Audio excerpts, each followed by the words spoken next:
is kind of dual. It's Yeah. dual titled. For you all, it was like software myth busting. What are things that you are commonly hearing or commonly see people or organizations do, and you wish, oh my God, I wish you wouldn't do this? Or maybe you feel like it's Groundhog Day and you're in another company where they're doing the same sort of thing that didn't work at a previous company. These are some of the things that were coming to my mind because I was coaching and I was seeing some of the very same stuff happening. I would see, for instance, organizations deciding that they're going to fork the code base because they're going to save on development costs. And that was going to be a money-saving device for them. And they don't realize that when they do that, they double their maintenance costs. And those are actually the bigger ones than the development costs. So I was sick and tired of seeing the same sort of things over and over again. I thought, well, you know what? I can probably put together some like common things that we've all seen.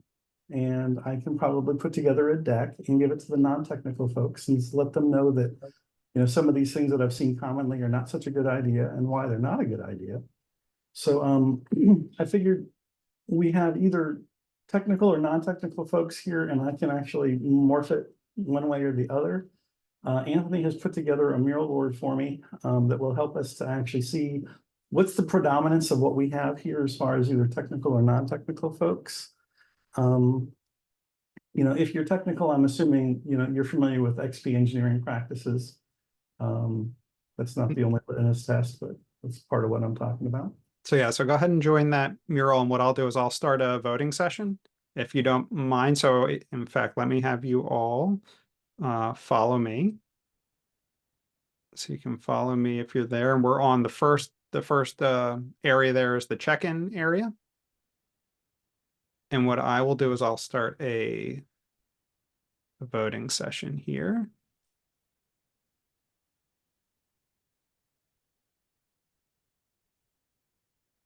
And we'll give everyone, well, everyone will just get one vote. And we're going to vote on sticky notes.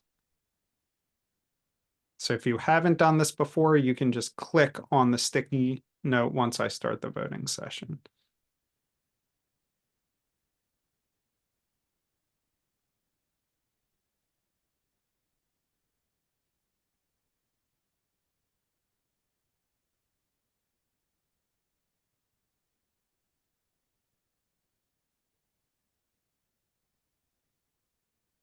All right, I mean, it looks like one person left. All right.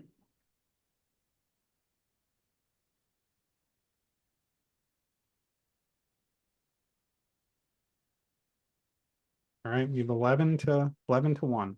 All right.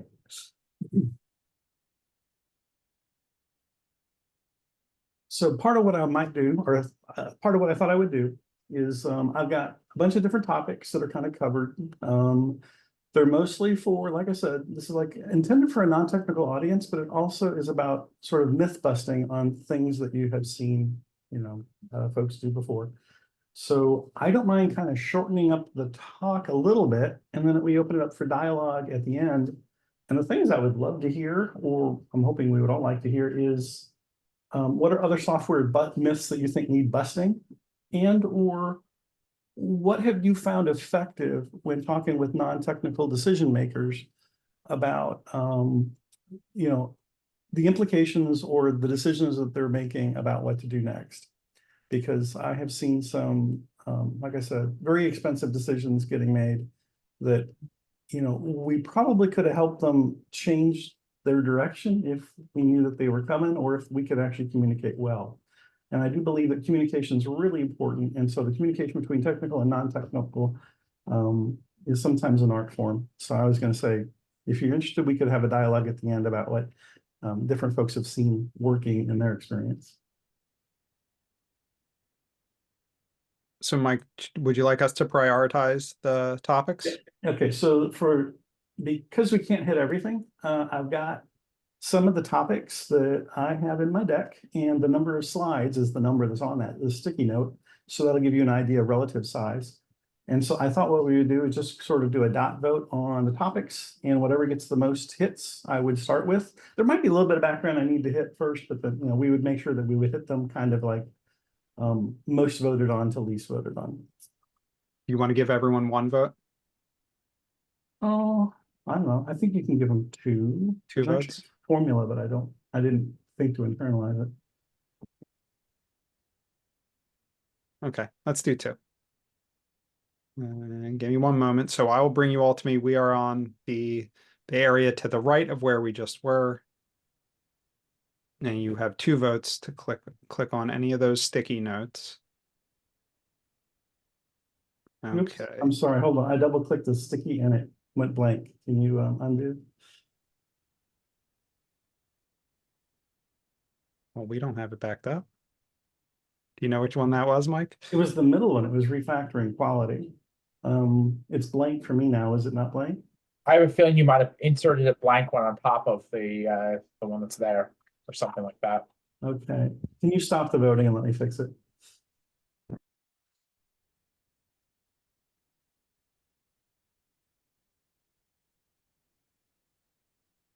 Okay, so what happened there? Oh, you're right. That's exactly what that was. Sorry, folks. Okay. Okay, we'll start that again. So bear with me.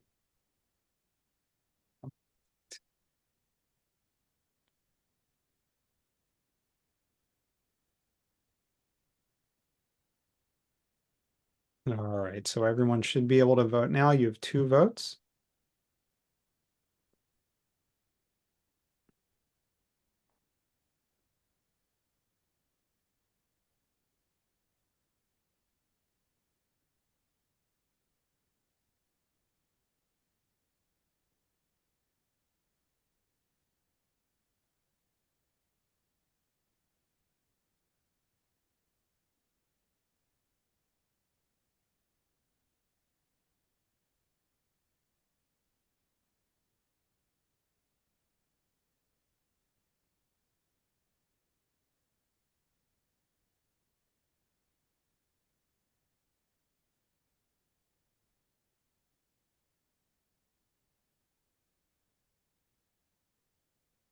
Okay, we still have one more person voting. You can get your vote in.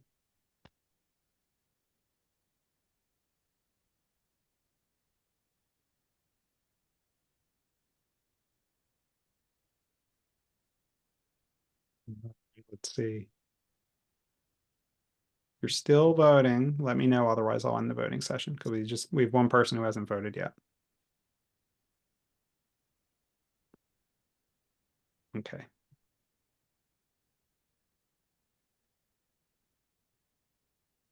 Okay, so it looks like org structure, then continuous delivery. Or no, org structure. Yeah, and continuous delivery are tied. Then refactor, rewrite, build for testability, refactor quality, delivery metrics, goal-oriented, generative culture, and loosely coupled modular architecture. Okay.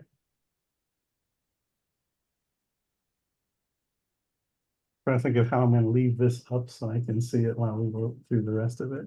I can help. All right.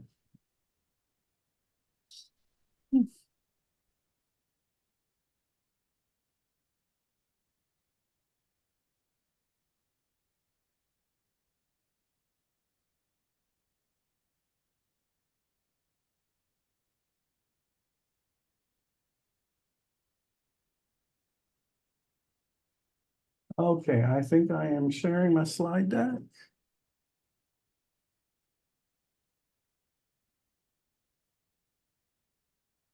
All right. So, as I already mentioned, part of this is to help non-technical people understand the vocabulary of technical excellence so they can avoid making poor decisions or BS. This is BS. This is not BS. So part of what we're going to do is we're going to go through some of these sections, and in part of them, I ask, okay, so is this BS or not? Now, the organizational structure one actually requires me to hit loosely coupled architecture first. So I'm going to hit this one, and then we'll go into the other one. Now, one of the things I found really valuable was in my career, I was finding, especially with coaching, I was finding a lot of things I knew to be true, but I couldn't prove to be true. And the Accelerate book came out a few years ago, and it, for me, was a godsend because now we actually had some science behind the things that I pretty much knew, but I couldn't prove. And so there's a lot of references to the Accelerate book in the deck. One of the first ones is the role of an architect in an agile environment. A lot of folks want their architects to be looking at tools and technologies, and they start to dictate these sorts of things to the teams. But really, there's a better way to do things, which is actually, if the developers are going to be building out the system, have the architects actually work on the engineers, sort of work on the technical folks, mentor them, guide them, give them autonomy and independence, but not to, so it's a change in perspective. A lot of folks who are architects, they tend to, like I said, I've seen them tend to go another place. But I think best they're done focusing on engineers and making sure that they get the outcome that they were looking for, as opposed to, like I said, just dictating technology. The Accelerate book makes a good case for the fact that you want a loosely coupled architecture. And a lot of that has to do with your ability to deploy things separately. I was involved with service-oriented architectures, back in the early 2000s. And the thing that I would see all over the place is the fact that people were creating platforms and only the whole platform could go out. They couldn't actually take a service and QA it and release it separately from everything else. And so one of the things to look at in architecture is to see, can we actually design these systems so that we can make changes without permission from an architect, for instance? So we're kind of talking about the team. And can we release things? So, the autonomy on design, independence in testing. Some folks, well, we can't test any of this unless we have this huge integrated environment and we have all the services. And I'd be like, well, no, try to find a way to be able to test as far as you can without having to go into this large integrated environment. And then enable on-demand deployments so that these services, the teams can release, and they don't have to do that with a lot of communication, a lot of coordination with people outside their team. So the reason why we're going into the architecture is because we're going to go in inverse Conway maneuver next, which is going to talk about your organizational structure that should basically be mimicking your architecture. Quote from the Accelerate book. The goal for the loosely coupled architecture is to ensure the available communication bandwidth isn't overwhelmed by fine-grained decision-making at an implementation level. Instead, what you want is that bandwidth to be used for these higher level shared goals and how to achieve them. Because if you have multiple groups that are all trying to basically manage their own services, there's probably things that they would commonly say are necessary or needful, and they can work on those things in a larger group rather than, like I said, fine-grained things. So here was one of my first quizzes for the non-technical folks, really, but it's like true or false, BS or not. I didn't think about how to get reactions from Zoom, but I think you can give me, is it thumbs up? Is there anything I can use for the negative? You can send any kind of emoji under the reactions bar Oh, okay. on Zoom, yeah. All right. So give me your emoji reaction to this particular question. Is it BS or not BS? And this would be not BS. And I don't know, a hand could be not BS.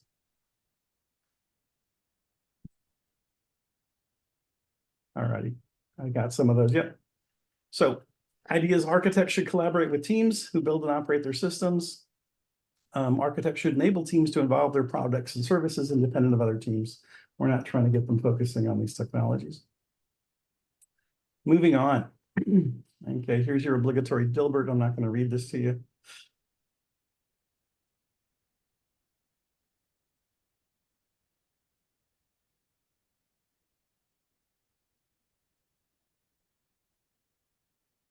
All right, I'm assuming everyone's got it. Long time ago, when I started my career, I would hear this particular adage: nobody ever got fired for buying an IBM. And at the time, I was looking at IBM PCs that were costing $5,000, and I could buy a generic one for $2,000. And I'm like, really? Are they really that good? But the real point was not necessarily whether or not they were good or not. It was the fact that nobody would ever get fired if the decision maker had bought IBM equipment. That was not considered to be a bad decision. I hear something kind of similar nowadays. And that is it's like nobody ever gets fired for throwing more people at a project. Whenever I've seen projects that are in like distress or they need to get it done, they always add more people to it. Like that's going to solve the problem. Has anyone seen it actually solve the problem? Have you guys actually seen adding people is really what we needed? And my God, it happened. Anyone? Brooks' law suggests that's pretty counterintuitive. It's what? Brooks' law suggests it's not a good idea. Yeah, we'll mention that in a second here. Okay. So he mentioned it, and I'm exactly there. Back in the book Mythical Man Month, which I read when I was in college, you know, it talked about some of the different failures that were happening in the IBM 360 OS system. And I was like, really interesting that some guy wrote up all these things and let us learn from his mistakes, if you will. One of the things he talked about was basically, you know, nodes of communication. And I was finding this myself when I was a tech lead. I was like, you know, give me 3 developers, maybe, you know, not really even wanting 4. It's because I kept feeling like there was something that made it harder to keep everybody in sync, the more folks that I had. And it turns out that this thing maps to teams as well. And that is, you know, if you've got 2 people or 2 teams that need to talk, you've got one interface or line of communication you have to worry about. As you start to grow, what you find out is that the growth is like n squared. So it quickly becomes unmanageable. And so this is why you don't want that fine-grained communication between teams. You really want more about what are your overall goals or what are things that might be hindering you that would also be hindering others. And those higher level things are better to be concentrated on. So Mythical Man Month is basically be aware of your communication channels. The more of these nodes you've got, definitely the more you're going to have to worry about keeping everyone in sync. And then there's Conway's Law, which is also mentioned by Brooks in his book. And that is that organizations which design systems are constrained to produce designs which are copies of the communication structures. So what you'll see is that however different organizations are actually communicating tends to be how they will build an architecture if they were to build software. And, you know, one of the you know, good examples for this is sort of like if you had 4 groups who are working on a compiler, you're going to end up with a 4-pass compiler. They're not going to think in terms of how to be integrated. They're going to think about what do I need, and they're going to do their thing, and then they're going to assume that somebody else is going to, you know, either precede or follow them. What I think is also, well, yeah, we'll skip one. So this is a different point, and I'll move along. Nagapon did some studies, and he actually found out that Conway's Law is actually so strong that you can actually use it to look at the possibility of defects in a code base. And so he found here's the too long, didn't read, that your organizational structure is actually a better indicator of defects than code metrics. And this has to do with things like hierarchy. This has to do with things like how far are the teams apart from each other with regard to, you know, what they're doing. And he was able to actually get a really high correlation with these organizational metrics to their defects. And so I find that that's really rather interesting, that just based on how you've organized your organization, you can actually end up creating defects. So part of the idea on organizational structure is to invoke what they would call the inverse Conway maneuver. And so what you're doing is you're trying to use these very same ideas to go ahead and structure your architecture and the teams that are going to actually be around them. So, you know, you're going to break down your silos, constrain the team's abilities to collect. All right, break down the silos that constrain teams' ability to collaborate effectively. You do want your teams kind of like co-located or at least being able to work together daily. They should be cross-functional. You want these highly modular pieces. You don't want a lot of dependencies. You're always going to have dependencies, but what you're looking at is how can you limit them and make them the ones that would seem to be reasonable cut points when you're looking at an architecture. And integrate early and often is always good advice. You're always going to have some dependencies, so make sure that you're integrating with them early and you get rapid feedback, or at least early feedback.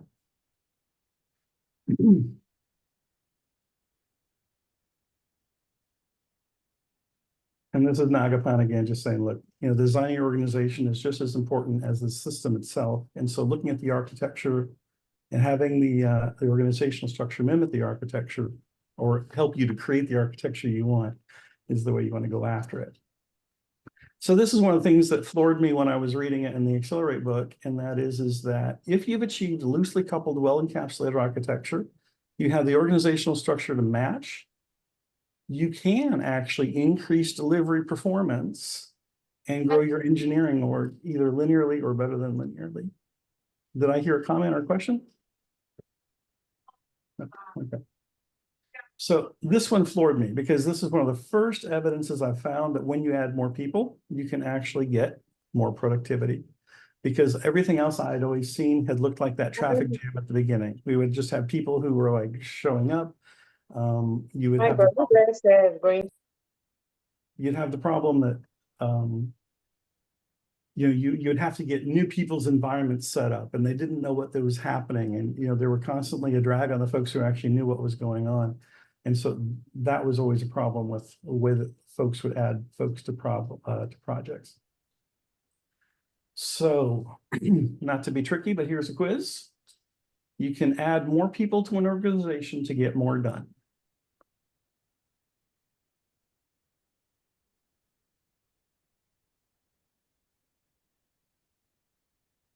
See couple. All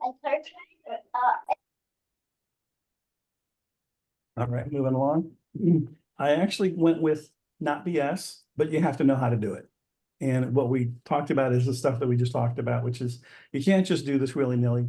You need to make sure that you've achieved, an architecture and organizational structure, and you're doing this keeping in mind Brooks Man months for communication channels. This is one of the other things that people don't tend to think about, though. They think about their capacity or their productivity, and they're always interested in how do I apply more effort? And so they're assuming that the effort required is fixed, and they attempt to increase their capacity by just, more effort applied. We're either going to hire more folks, we're going to make our folks work overtime, cajoling them pressure, et cetera. And this is how they want to get higher capacity, which is they're actually trying to grow the top number, which is the effort applied. One of the things I keep running into, and it really surprises me because I always considered myself a bit of a toolsmith. I would actually create little tools and scripts and automation things that would actually make my job easier, kind of like a labor-saving device, if you will. A lot of organizations do not think in terms of, how about we reduce the amount of effort required to do this thing? They always think that, it's all manual. We'll just need more hands to do it. And I'm like, how about we do it differently? And so organizations that will actually spend some time reflecting on being able to develop some stuff to help them deliver their software, I find often have very nice, like almost turnkey systems for being able to deliver software. So the idea of reducing the amount of effort required, I think, is important. So, what we're talking about here is, if I had 30 people and it took, 1.0 as far as effort required, then I would get roughly 30 people applied to this problem. If, on the other hand, I could reduce the effort to, like, let's say half, now all of a sudden my 30 people is acting like 60 people would have otherwise. And so this is a much better way, I think, to have people think about increasing their capacity, which is actually about reducing the required effort. Anthony, what's my next topic? Continuous delivery? Continuous delivery.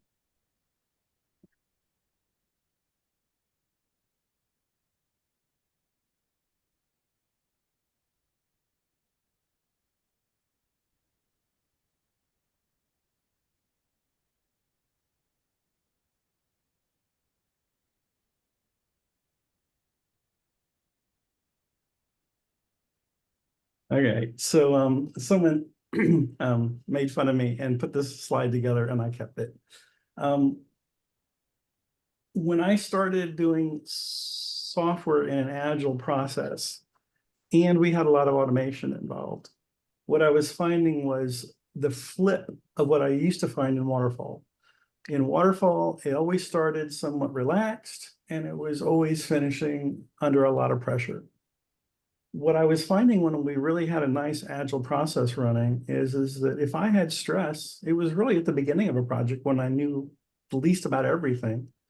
And actually, my releases were pretty much boring. We basically had builds and deployment targets, and we were basically sending a build to this target or that target to be able to test or do whatever. And when it was time for production, we basically just switched the target and said, send it to production. And it became boring. It was not that high pressure a thing. There are still a lot of folks who don't see that. It was just a few years ago, well, maybe a decade ago, that there was a bank that we were working with, and they had what they had called the project was called painless release. They were going to try to get their 6-month release cycle down to 45 days, and that was going to be for them painless. They were a long way from being able to just, push a button and let it release. A lot of the stuff that you see nowadays with, DevOps, at least some of the practices, I feel like grew out of extreme programming. So if 20 years ago, you actually had continuous integration working, it was almost the obvious next step of doing kind of an automated deployment after you've done your automated build and test to send it someplace for more testing and to just shoot it off. So I often think that if continuous integration, this is kind of my definition, and if you have a quibble with it, I'd love to hear it, but the way I've simplified it is all developers have the same code within 24 hours. And this is to keep folks from being on long-lived branches, and it's to prevent the idea of, I think it's sometimes called promiscuous merging, where they'll always pull from main to their branch, but they'll never actually share on their branch back to main. And so you really do want all your developers to have the same code, and you'd like that, each day.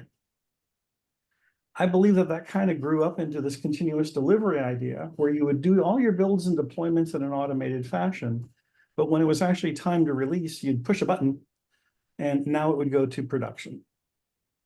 I have a feeling that people said, really, why are we bothering with the button push? Why don't we just let it go? And so continuous deployment reverses that, which is code's automatically deployed. It's released several times a day. You would actually have to have a manual intervention to stop it. So it's going to go unless you stop it. And then lately, the thing that had been the buzzword, I think, was microservices. And I kind of saw that as an outgrowth of the other ones. And that is that if you were doing continuous deployment and you had this monolith, it would make sense to actually chop it down and not have to push everything out every time, but just maybe a small portion of it. And so getting into smaller and smaller pieces that were deployable separately, it seemed like a natural thing to me anyway.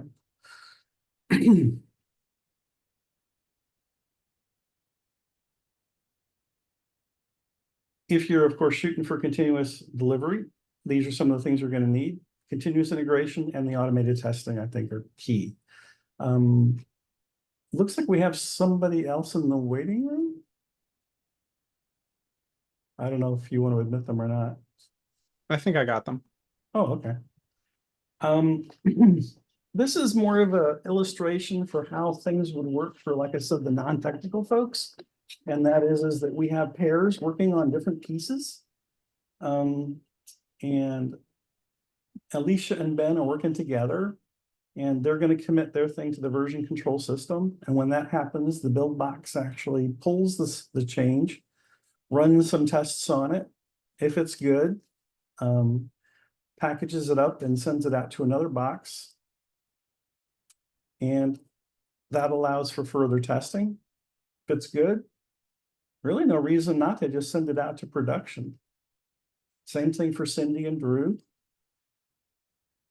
Their changes are good. They had to basically pull from the version control whatever Alicia and Ben were doing, and then put their changes on top and push that back up. And goes out to the deployment box. Again, things are good. May as well just let it go to production. Lastly, we have Ed and Fran. They forget to pull. They just try pushing their stuff, and that's not going to work. So they do their pull, then they can push it back. Things are good, and off things go to production. So having these automated pipelines, I think, is just wonderful when you've got them. A lot of folks don't. All right. This is a nod to the comment I made earlier about, I see a lot of the same sort of problems showing up where folks will say, look, let's fork our code base. And I'm like, yeah, here, let's talk about what you're doing. If you're going to talk about the cost of software, you have to break it down into pieces. And these pieces, I think, are reasonable. The cost to develop it, the cost to maintain it, and the cost to operate it. Now, I've seen a lot of industry research, and I've actually re-researched a lot of it, and this continues to be the case.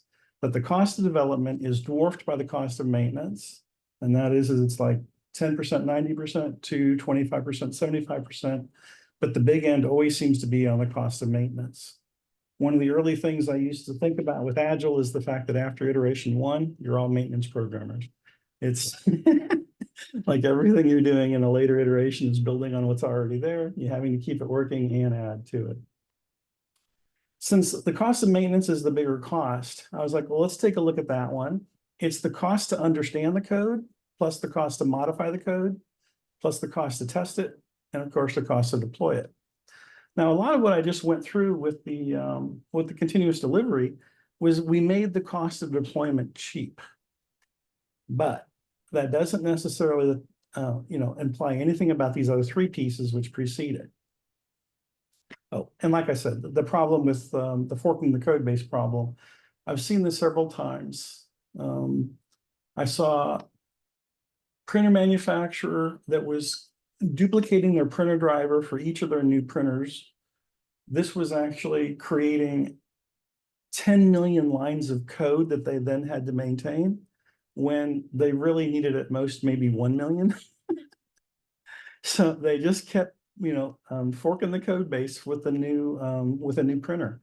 And where I actually found the problem came from the fact that the product owner equivalent, it's like you're in a Scrum environment, their bonuses were tied to the release of the driver and this printer. And so they cared nothing about the actual cost of the software.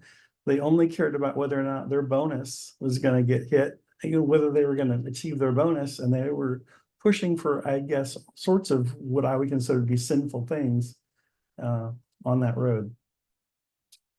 All right, so the total cost of changing software, understanding it and modifying it. I like to put up this Rube Goldberg machine and then tell folks, okay, tell me when you have figured out what this device is actually trying to do.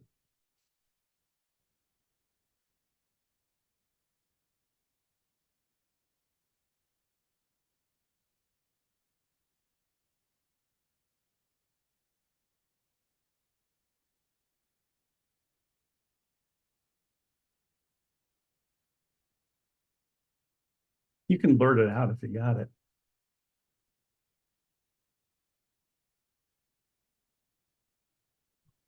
Among other things, cool his soup. I think it's actually going to wipe his mouth after. Oh, really? Oh, I thought it was like a fan. Yeah, I think that's a napkin right there. Okay, that makes sense. Yeah. Okay. I think you're right, Mike. Yeah, that makes sense. All right. So, what you see here is the parrot's going to eat the cracker. This thing is going to go in the bucket. This thing is going to end up doing that. This rocket's going to cut this cord and it's going to finally release the napkin, right? Okay, well, it took us 20 or 30 seconds to even figure out what the thing was supposed to do. Now, almost always the next question would be, okay, well, the business wants this to do something different. You know, they want it to be able to do this on every bite of soup or whatever you call a serving of soup in one spoonful. How long is it going to take you to modify this design to do that? And of course, you're like, it's a complete redesign. This thing was only ever designed to work once. And the idea of trying to modify it just in place to make it work multiple times is going to require a lot of work. So, you know, here's the cost to understand it, plus the cost to modify it. And of course, if we're talking about deployment, then we're going to talk about the cost to test it and then the cost to deploy it. And I'm hoping you get the automation in place that you need. There's these great questions from the pop and diag switches. You know, how many people are required if you just want to change one line of code and get that into production? How many people would you need to do that? You really want to get this down to either 1 or 0. And is it reliable and repeatable? And of course, you really do want that to be the case. Any comments or questions on that section before I move on to another one? And I also want to leave time to discuss about, just the whole topic of non-technical and technical communication. Are we refactor versus rewrite? Yep, that's next. All right. All right, so how do you explain refactoring to a non-technical person? One is, I have used the idea of going into a hoarder house more than once. I've seen some code bases that were so bad that you're like, whew, we're going to have a lot of work here. In this case, I'm just talking about, well, what's it like trying to work in a garage that's completely disorganized from one that's organized? And there's a big difference. And the idea on refactoring is that we're going to try to reorganize things, but we're not just going to throw everything out. We're only going to throw out anything that we're not really using. This one probably should show up in parallel, but I didn't do that yet. And that is businesses do a reorg, and business people tend to understand why they would reorg. Companies commonly organize around function or business line, customer segment, a technology platform, geography, or some matrix combination of these. Well, why do we refactor code? Well, it's commonly organized around function, business domain, technology platform, comprehension, or a combination of these. Businesses might reorganize to downscale or get rid of lower margin enterprises. Hopefully, when you're doing refactoring, you'll see dead code and you'll remove it. Same for cultivating growth or being able to enable the ability to add new features easily. So talking about why do businesses reorg can be a way to make a connection on why we want to refactor. I've known a lot of developers who don't do this, but I really feel like they would benefit if they did. There's a chef's practice called clean as you go, which is actually not to just create a hugely dirty kitchen and then try to clean it up later, but actually while you're working, you're both prepping and cleaning at the same time so that you're not creating a huge mess. If developers will refactor as they go, then they won't end up creating a huge mess that has to be fixed later. Unfinished refactoring is technical debt. Ward Cunningham's original metaphor was really around, for technical debt, was really about understanding. Does your understanding of the features and does the code have that same understanding, or is there a difference? Oh, well, we actually understand these features differently, but the code is still in this old form. And I have seen code bases that suffer from low quality. As a matter of fact, it's a different slide in a different deck, but I have a slide that talks about creating a code base faster with Scrum than you would with Waterfall. And what I mean by that is if you apply waterfall thinking to each iteration, and then you basically, keep breaking the software quality down, then trying to test it up for release, you never actually end up where you started from. You just constantly degrade the software. This was very common in waterfall, but it would take, 18-month release cycles. It would take a while before you cratered it. I've seen Scrum, waterfall thinking applied using Scrum to crater the code base pretty darn quick. But these are folks who don't know about XP engineering practices. And so, the refactoring is the force, that's contrary to that, to breaking it down. Here's a problem I run into as well, especially with code quality diminishing, and that is that you end up with what I call renters as opposed to owners. XP talks about collective code ownership, where anyone can change any line of code, in the system, and for a team, you would want that. But I have seen where the organization has brought in a bunch of other developers who aren't going to live here. They're not going to stay. They come in, they do something, and then they leave. And I feel like they're renters. They did not really take care of the code base or the car, if you will, the same way that the owner would have. And the software that I've been talking about this whole time, I'm assuming is an asset. And that is it's helping the company to actually generate revenue. We're not talking about something which is just a sink. And so if you've got a code base which is truly an asset, you need to care for it. You can't just let it go to the visitors or the renters. In order to do the refactoring properly, you need to have your test code in place. I would recommend automated testing. I think I have another section on that one. Yeah, build for testability.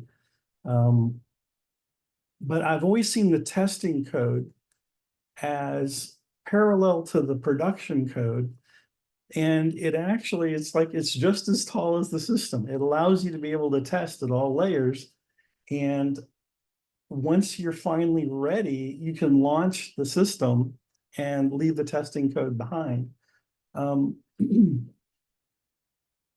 One of the things that folks don't do when they're refactoring, in my opinion, I'd like to see more of it anyway, is they refactor and they create nice abstractions in the production, in the production code, but they don't actually see them in the test code. I almost see this as like, JUnit or XUnit is it's a primitive for building a testing framework, or it's a testing framework, but it's almost like primitives. And I feel like if you will pay attention and refactor, you'll start to see that you can actually build up structures in your test code uniquely suited to help you build the system you're building. But a lot of people never they don't get beyond the primitives, and they're always using, very primitive level asserts, very primitive level constructs for setting up tests. And I would love to see them instead get like an object mother that allows them to create a whole object graph that they can then use that's well formed or that meets certain criteria for testing. But applying your refactoring to the test code, I think you need it to be just as tall as your system, if you will, is important. Okay, this one is dealing with quality. I think we've all heard Bob Martin talking about if you want to go quickly, you need to go well.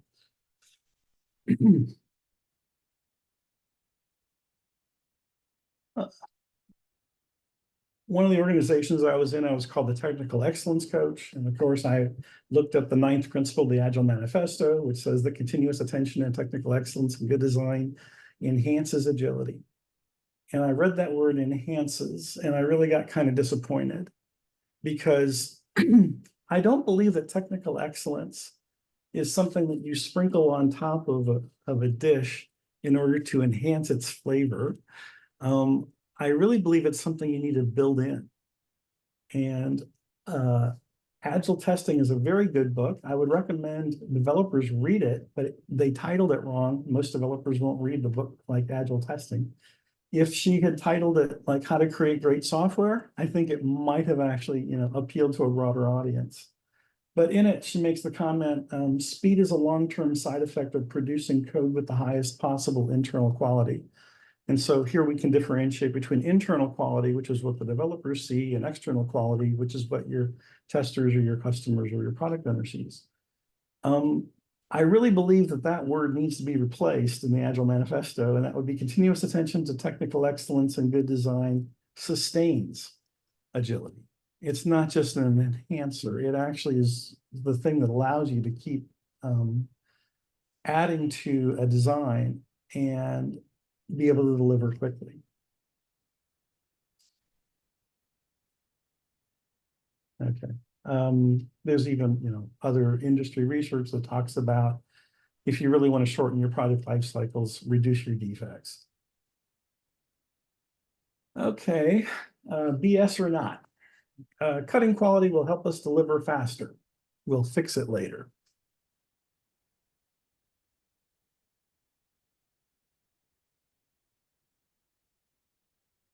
Any emojis, any reactions?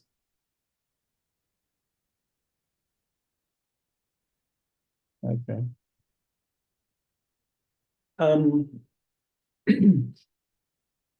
Josh Kirievsky has a book out called The Joy of Agility, and in it, he has a section that says, be quick, but don't hurry. And I love that idea.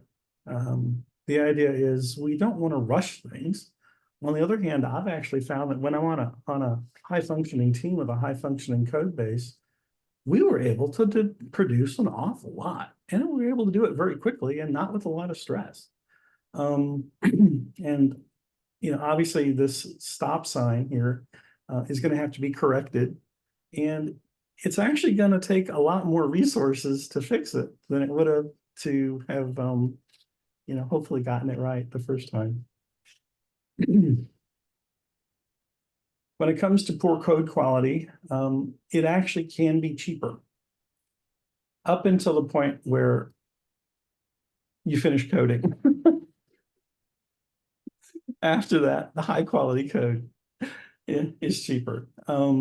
If anyone has ever seen the type of developer or team that was like, oh, we got it done in 2 days, and then they throw it over the wall and they expect another group, QA in this case, to like tell them if they got it right. And then there's the constant back and forth until they finally get it done. And I'm like, did you really get it done in 2 days? Or did it really take that long before you actually got it right? So done is kind of one of those interesting terms. So the cost of change with a lot of technical debt, of course, increases. And there's another unfortunate byproduct, which is the fact that as you release something which is defect ridden, you actually start to see your customer responsiveness decline. It's like they start to care less and less about the particular product, or their enthusiasm for it definitely goes down. So one of the things that Accelerate really did for me was it clinched the notion that high quality actually does allow you to go quickly.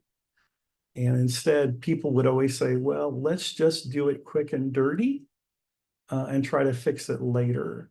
But, she's able to show that the high performing organizations actually get both.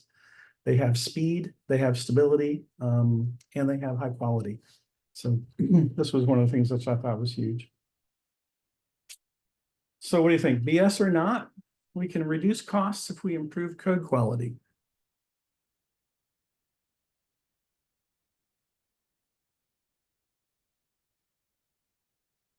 Yep. Low quality code is brittle, hard to change. High quality code is flexible, much easier to change. You can get it to do new things much easier. I've especially seen when certain parts of your system are very cohesive, you can actually get them to do new things, or you can actually, like plug in different modules there that allow you to do things that no one had thought of. So the cost of change is much higher. And here's the warning. You can start with a high quality code base. You can use it to get quick wins. But when all the quick wins are exhausted, you're going to be left with a low quality code base. So this is a way to use a high quality code base to get things out quicker, but you have to realize that it comes at a cost, and eventually you'll no longer consider your code base to be that high quality thing. So how to get out of financial or technical debt? Same way as you get out of financial debt. I have seen people who got into technical debt in a willy-nilly manner, and I'm like, You might just get out the same way you got in. Some people take on technical debt in a rather, prudent or judicious way. Well, then maybe they need to address it on that same way getting out. I usually find that it's a psychological boost. You need to start changing the way that people think about the code base. And if they can start removing some of like the warnings that are always in front of them in an IDE, and you actually say, folks, our goal is going to be to remove all 10,000 of these warnings. Then when that thing finally disappears, you can make the claim, and we're not going to let them come back, and you don't allow more to be added. So that's just using the psychology of something like the warnings that are in the code base to help drive the motivation to clean things up. I think I'm going to skip that one. This is dealing with code freezes, and I think I'm going to skip this one too. All right. So what do you think? Some people say, well, we can either refactor that now or we can do it later. It'll be the same cost. What do you think? Is it the same cost to refactor something later as it is to refactor it now? Give me a BS or not.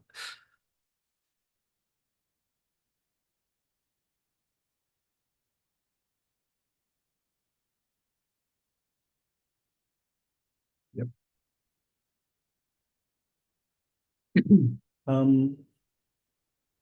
Sometimes I tell folks that like right after you built that feature, you're like the world expert with regard to that feature.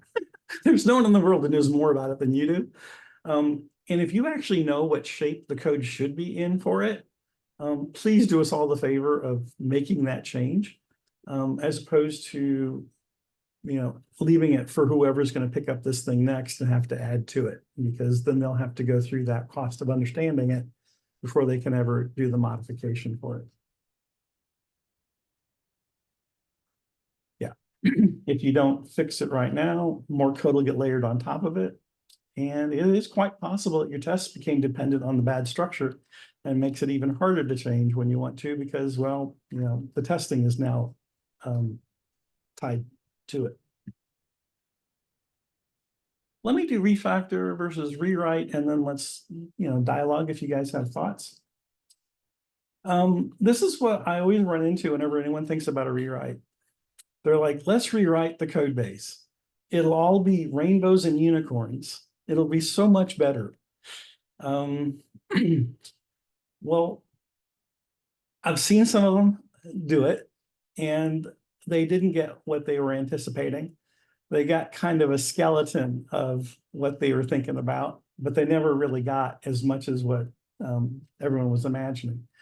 Also, it takes a long time to do a rewrite, and usually the business has tolerance for maybe about 6 months, and then they're like, okay, well, we need more features. And you're like, well, we're still rewriting.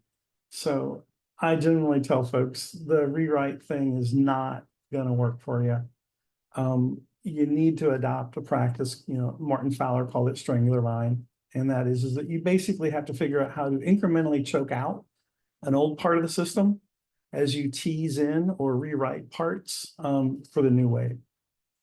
You have to keep things functional the entire time. You need to be able to keep delivering, which means you might need to figure out how to do latent code strategies. There is kind of caveat to that. I had a tech lead who made a great comment. He says, how can you tell the difference between a parked car and an abandoned car? And I'm like, that's a great analogy. Only the owner knows if it was simply parked or if it was abandoned. Eventually you'll get the clue, but initially there's no way of knowing. And so while you're rewriting or redesigning, you need to make sure that you're not abandoning the code, either the old one or the new one. You need to make sure that you're continuing to chop away the old one and replacing it with the new one. Or else you'll just have these weird designs inside of the system that really need to be addressed. I've seen a toll plaza that went between different portions of an airport. You had to do it enter, and when you exited, there was a toll plaza at each side. They figured out how to replace the toll plaza with another toll plaza and never miss a toll.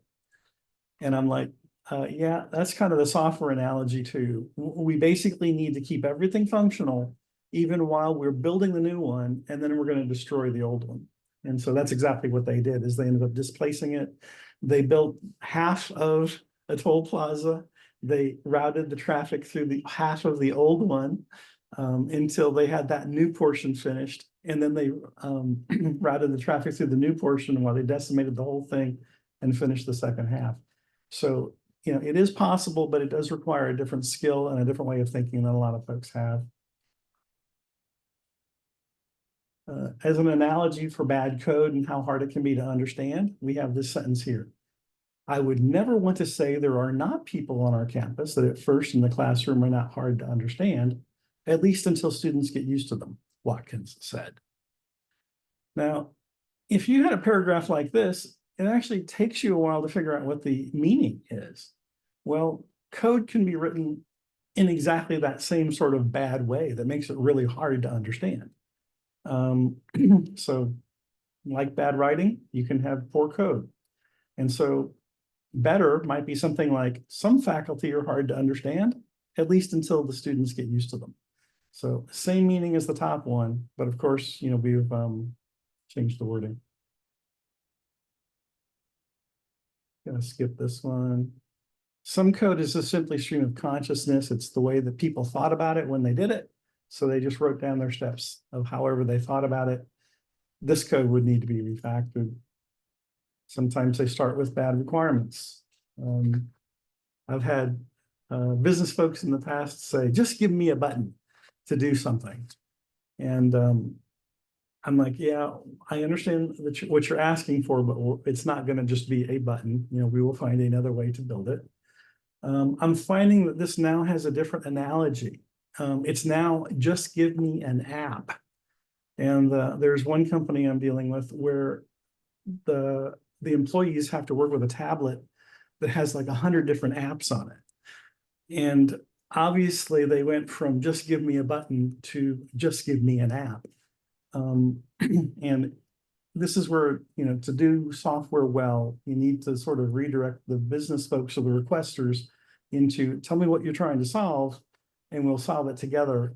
The idea of just giving you another button or another app is not what we want. Okay. There were some of my analogies and myth busting, if you will. Actually, I'll take you to the very end, just at least to see what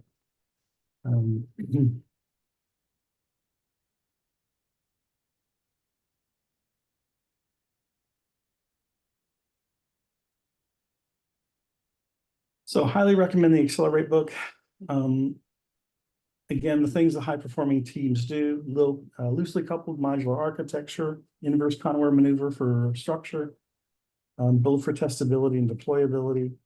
You need that high-level coarse-grained communication, goal-oriented generative culture, we didn't hit that one, and then engineering practices for continuous delivery.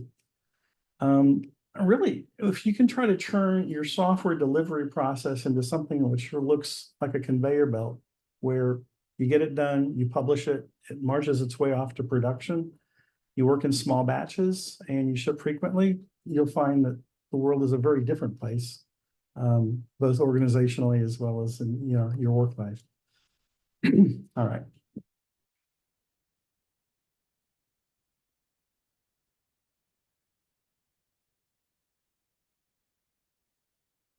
So I think we have a few more minutes, Mike, if you want to have a discussion. Okay. Do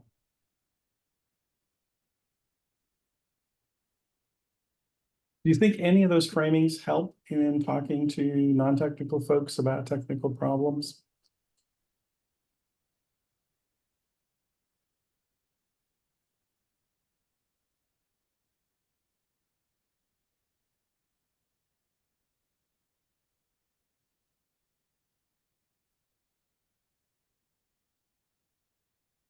Yeah, I like the garage metaphor for clean code refactoring as a metaphor. I also use the kitchen one Mhm.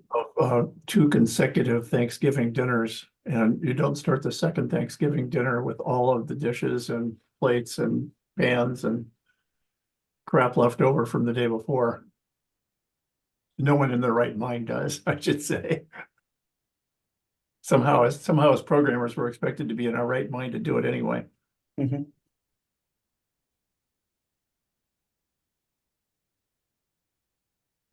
You'll find yourself having to talk to non-technical folks about technical problems or technical issues?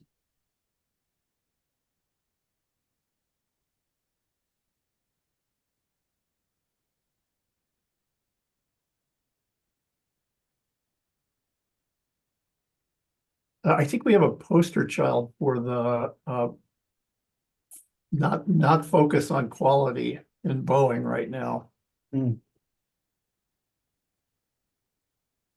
Wow.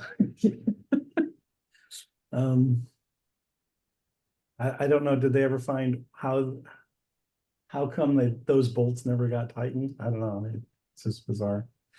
So it was at Boeing. Boeing took the door off and put it back on and didn't put the bolts on. But the change in culture at Boeing over the last 20 years when they combined with, was it McDonnell Douglas? Hmm. They combined with, and then, here's all of Boeing's engineering, at least being in Seattle, and they moved headquarters to Chicago. And then they have all those deaths. And where did they move headquarters to? Not back to Seattle. They moved it to Washington, D.C., where they could lobby better. That makes sense. They've got a quality culture problem. Mhm. Hey, Mike, I have a question. Sure. I realize we voted for topics, so one of my votes didn't win. But you were talking about, agile making your life better. And I was wondering what your thoughts were around like DevX metrics, like Dora metrics, for example, kind of tracking developer productivity through developer happiness through developer productivity.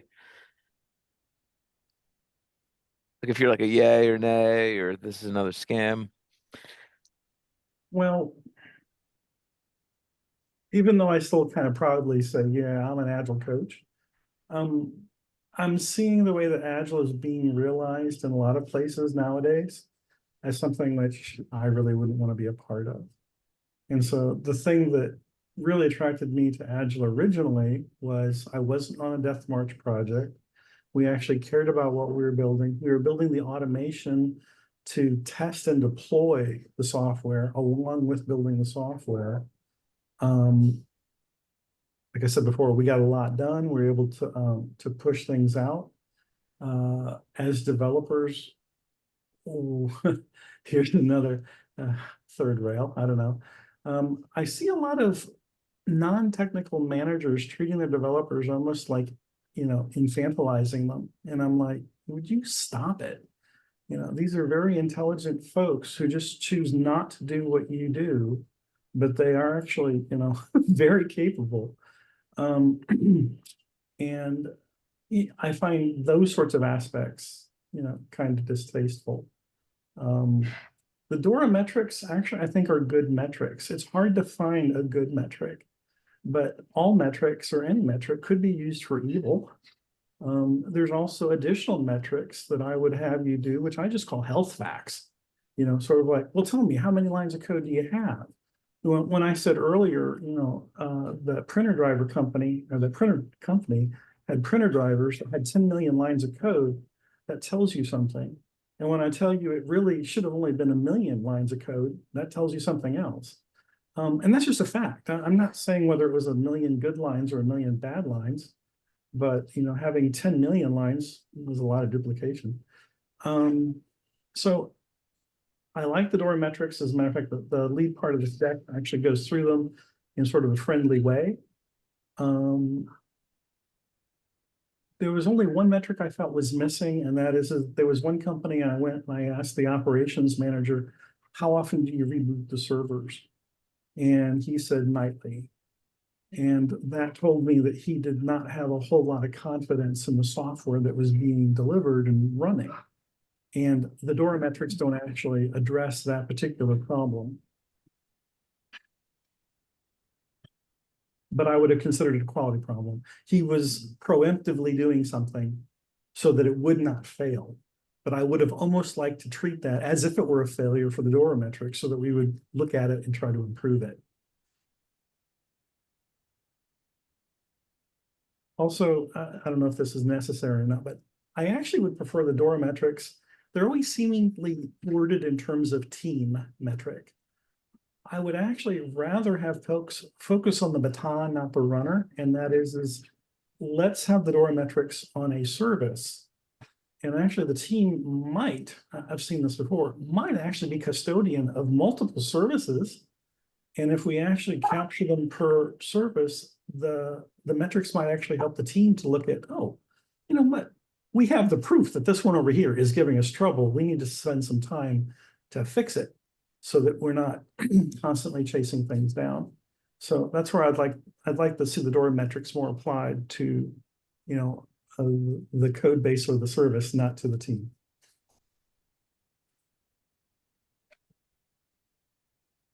Any other questions? I'm good with that too. I was hoping I would hear some other ways that people have been able to successfully, you know, communicate with the non-technical folks and get them to understand the problem. If there's none out there, that's it.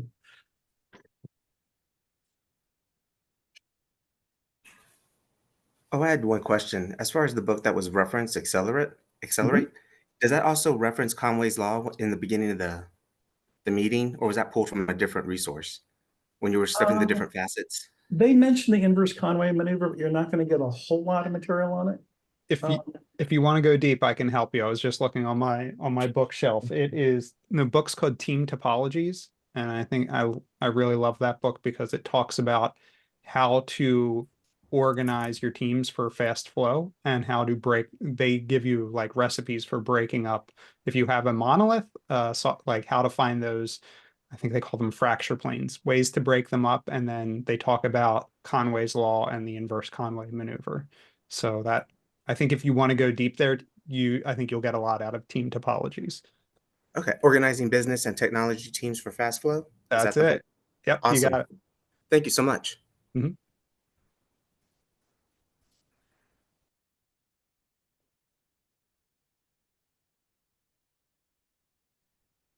Well, Hi, Mike. This is Pam Myman. I used to work at eMoney. I'm actually in between jobs, but I wanted to thank you because I'd met you there before.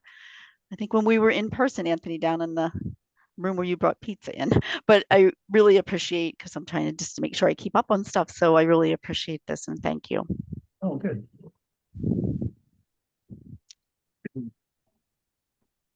As far as having success in this conversation with anybody that are what I would refer to as decision makers in an organization, literally, I got to take them to a systems thinking level. There's been no other way that I've had any impact with anybody who is in that type of position. They have to understand the system that they're in. They have to understand legitimate leverage points when they're trying to make any kind of change to it. You know, attacking the wrong spot's going to be pretty bad. I'll walk them through things like value demand versus failure demand. I'm trying to think of what else. Shewhart charts. Simple Shewhart charts, just process behavior charts. Because a lot of times when people are dealing with things like this, especially system like organizational management or anything like that, they react a lot to noise. They don't really react to the signal. So helping them to get better at separating signal from noise. Other than that, you can talk to your blue in the face to them about any of these technical problems, and they're going to be like, no, I don't get it. Right. Because it's just, they don't care. It's not speaking their language. But you can get a lot of this. You can make the connections if you get into systems thinking. So then they can start to understand, okay, this in software is causing this in the system. And that's why you're not getting this thing you're looking for. It's definitely not Scrum harder, right? Or any of that stuff. So had some success with that. Actually getting them to model their system. That's been really interesting to like try and teach them causal loop diagrams. That's some of the things that you see come out. You're like, oh wow, they're not thinking on the same plane that any of us are. So it's fresh on my mind because last week or the week before, I did a workshop with my current client on systems thinking, and we had a mix of management and engineering. And when we had them create causal loop diagrams of the system they think they're in, holy shit. The differences of what people called out as parts of the system between the two was drastic. When it comes to testing, I talk about like the difference between the vicious cycle of manual testing and the virtuous cycle of automated testing. And causal loops would show that, I think, that very well.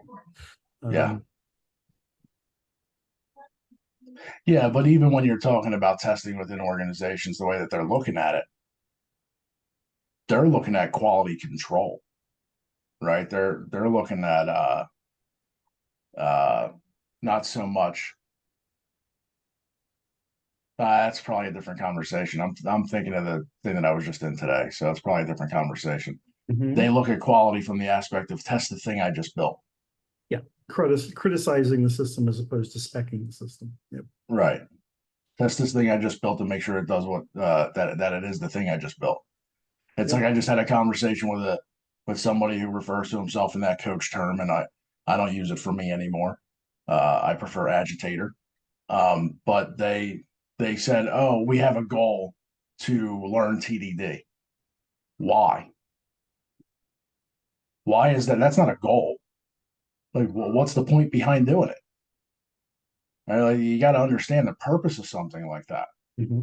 Like your goal is you're trying to get better behavior testing. You're trying to get better design in your testing. You're trying to get better quality out of your testing.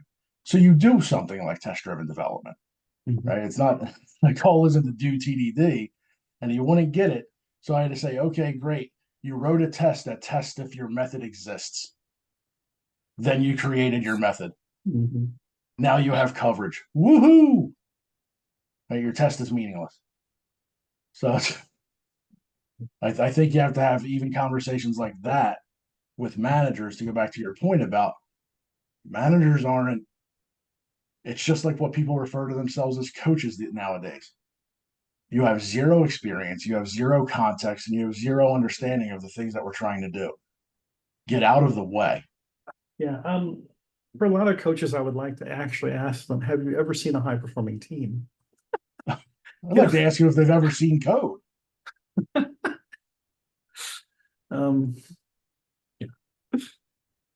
But yeah, I'm with you.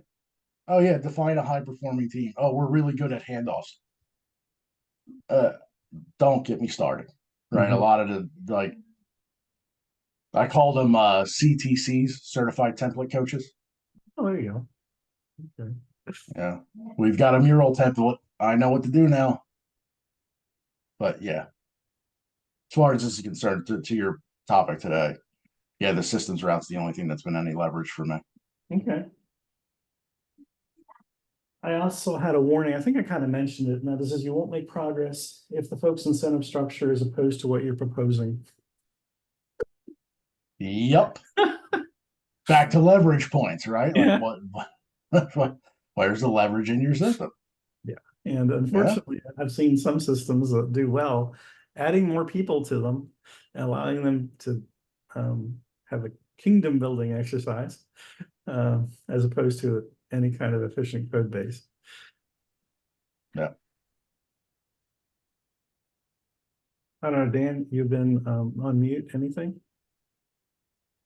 Oh, well, Dan, I just graduated from school, so I'm like trying to take it all in mainly, been looking for jobs. And I know one thing that I feel like I've really pulled from this is it's going to help me for interviews, being able to talk in a way that's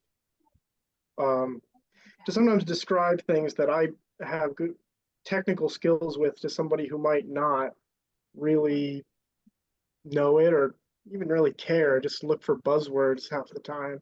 It depends. Some of the some good, technical interviews are a little different, but in the front face, like, how can I improve your system? Not exactly how I would do it. If that makes sense. Just coming up with, how to talk to, like, I've noticed I have this problem. I have a fiance, and I sometimes will talk to her mother-in-law, her father, my future mother-in-law.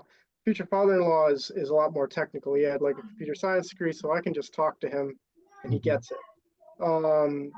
Mother-in-law, I have to like make these analogies, kind of like the garage, for example, and I think that sort of thing is really helpful with being able to describe in more visual terms kind of what I'm doing with the, to them, hieroglyphics on a page.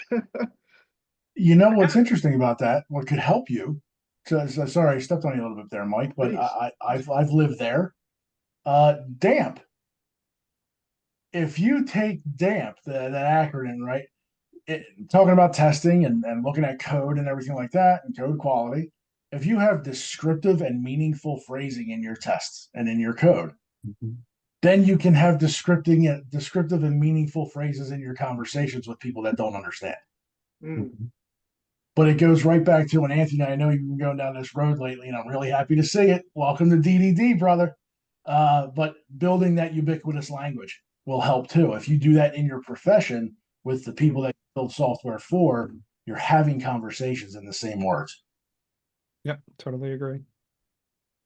So that could help with like just, that comparison and talking to your family about what you do. Yeah. Well, having those same kind of skills helps talk with your customer, your stakeholder, your whatever they call them in the dysfunctional organization that you end up in. What? They are. Thank you. They are. But in my line of work, they're always the really bad ones. Yeah, dude. That's why they call, right? Well, the thing that I've complained to Anthony about this, the thing that they really want though, is they're doing something really stupid and it's not working.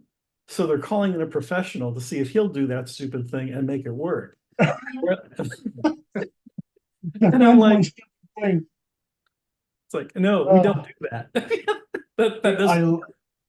This is a tiny gripe, tiny complaint, but today I was at the organization I'm at, obviously has like a bunch of coaches and